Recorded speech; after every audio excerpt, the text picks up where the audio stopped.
May tinatawag na functional freeze state na pwedeng maranasan ng mga taong matagal nang nasa survival mode. Ito yung pumapasok ka pa rin sa trabaho, natatapos mo pa rin yung tasks mo, nahihit mo pa rin yung deadlines at efficient ka pa rin. Functional ka sa panlabas pero emotionally disconnected ka na sa ginagawa mo. Hindi ka na masaya kapag natapos mo on time lahat ng tasks mo. Hindi ka rin naman sobrang nalulungkot kapag may nangyaring mali. Parang ginagawa mo na lang yung trabaho kasi automatic, alam na to ng katawan mo. Pero paano nga ba umabot sa ganitong point ang isang tao? Sa umpisa ng career mo, kahit anong industriya pa yan, excited ka. May ideal picture ka sa kung anong magiging future mo. You show up, you go above and beyond. You keep working hard dahil yun yung sinabi sa'yo para maging successful. After 5 years, naging expert ka na sa field mo. Bawat sulok ng industriya, kabisado mo na. Yung systems at processes, kahit nakapikit ka pa, alam na alam mo kung paano ito gumagana. Pero somewhere along the way, napapansin mo na ang dami mo nang nagawa, pero parang hindi nagtutugma yung effort at reward. Ang dami mong tulog na sinakripisyo, ang daming oras na nilet go mo na sana kasama mo yung pamilya mo, hindi ka na makapagbakasyon. At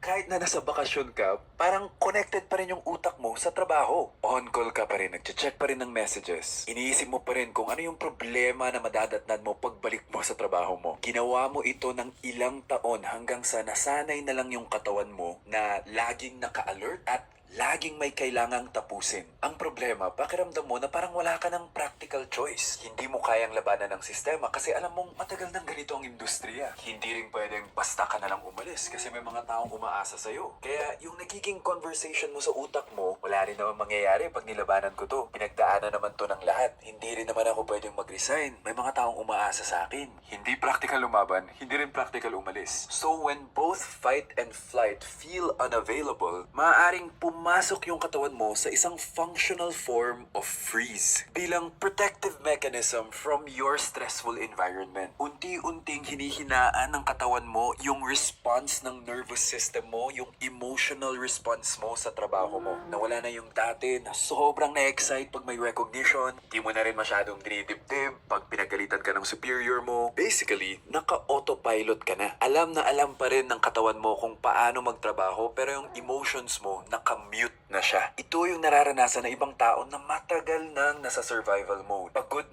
na yung nervous system nila sa tuloy-tuloy na pressure, tuloy-tuloy na responsibility at walang katapusang stress. Kung ito ang nararanasan mo ngayon, hindi sapat yung isang weekend off. You need to take a real break. Pwedeng 1 to 2 weeks na wala kang iniisip na deadlines, walang chinecheck na messages, at walang lumulutang na responsibility dyan sa utak mo. Hindi mo kailangan punuin ng activities yung bakasyon mo. You can literally just rest, sleep whenever you want, eat when you're hungry, spend so much time with the people you love, and do things that are completely unrelated to your career. You need to remind your body that there's still life outside of work. Pero tandaan ha, hindi ka nagpapahinga para lang maibalik yung energy and drive mo na magtrabaho. Nagpapahinga ka para maramdaman mo na tao ka ulit.